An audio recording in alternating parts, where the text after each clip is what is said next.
This is Pioneer Field Agronomist Scott Eversgerd with a week of May 2nd agronomy report.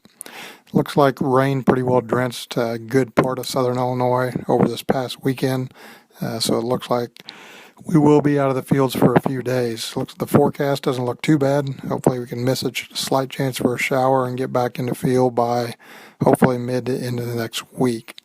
What it is looking like from a wheat standpoint, if you have not already sprayed for head scab, it looks like those fields will be ready probably Monday, Tuesday, Wednesday. That line kind of progressing north as we go, but it looks like early this week will be the ideal timing.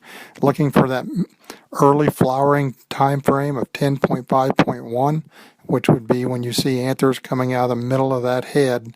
Look for about 50-60% of the heads in that position. That would be the ideal timing. Also seeing in the wheat fields the rust epidemic. We've talked about that the last couple of weeks, but also seeing quite a bit of barley yellow dwarf virus. This is when you walk out in that field and you may see some purpling on the tips of some flag leaves or some circular areas that are stunned a little bit, maybe the size of a 5-gallon bucket, maybe stunted yellow leaves. That is basically a barley yellow dwarf. It's a virus transmitted by aphids, most likely a fall infection. When we had the warm temperatures last fall, we got quite a bit of growth for our wheat, allowed for some aphids to come in and infect some areas. Overall, it doesn't look bad. From a standpoint of yield loss, there will be some yield loss in those microenvironments where it's at, but overall, don't see any huge losses due to that virus being in the field. One other thing is we'll switch kind of gears to corn. Looking at a lot of fields last week, trying to evaluate stands. Some of the early corn looking very good, established stands. Some of the stuff planted right before the rain a week ago. It looks like we'll have to make some decisions on some of that. One thing to note as walking fields is the amount of weeds that are coming up. So if you do not have your pre's on the corn, use this opportunity, hopefully 4 or 5 days of dry weather, to get the cornfield sprayed, because the water hemp and the summer annuals are definitely coming.